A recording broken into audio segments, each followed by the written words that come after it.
Hi friends, என்னோடய லைஃப்பில் வந்து நிறையா மிராக்கிள்ஸ் நடந்திருக்கு. அதில் வந்து இப்போ நான் சொல்கிறது வந்து என்னோடய க்ளோஸ் டு மை ஹார்ட்டுன்னு சொல்லலாம். மேரேஜ் முடிஞ்சோடனே வந்து வந்து நானும் என் ஹஸ்பண்டும் வந்து மீனாட்சி அம்மன் கோயில் போகணும். அங்கே போகும்போது நம்ம பிள்ளையாரப்பாவை கிராஸ் பண்ணோடனே அங்கே ஒரு மண்டபம் இருக்கும்ல, அங்கே வந்து ஒருத்தர் உட்காந்துருந்தார். அவரை பார்க்குறதுக்கு வந்து சித்தர் மாதிரியே இருந்தார். சரி, அவரை டிஸ்டர்ப் பண்ண வேணாம்னு சொல்லிட்டு அவரை கிராஸ் பண்ணி இப்படி இங்கிட்டு போயிடுவோம் அப்படின்னு சொல்லிட்டு நானும் என் ஹஸ்பண்டும் கொஞ்சம் தள்ளி நகண்டோம். ஆனால் வந்து அவரை வந்து எங்களை பார்த்தோன்னே எங்களை ஸ்டாப் பண்ணிட்டார்.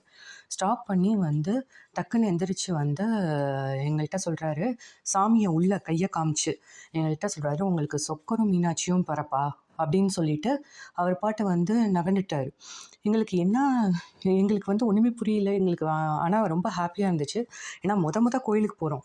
இந்த மாதிரி கேட்கும்போது ரொம்ப ஹாப்பியாக இருந்துச்சு. அதுக்கடுத்து வீட்டில் வந்து டிஸ்கஸ் பண்ணோம்.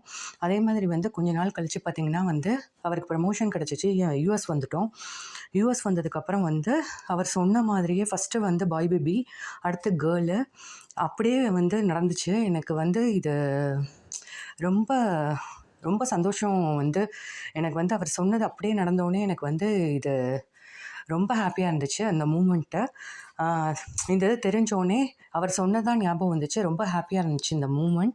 நிறையா மிராக்கிள்ஸ் நடந்திருக்கு. இதில் வந்து இது உங்கள்கிட்ட டிஸ்கஸ் பண்ணணுன்னு நினச்சேன் ஃப்ரெண்ட்ஸ். தேங்க்யூ.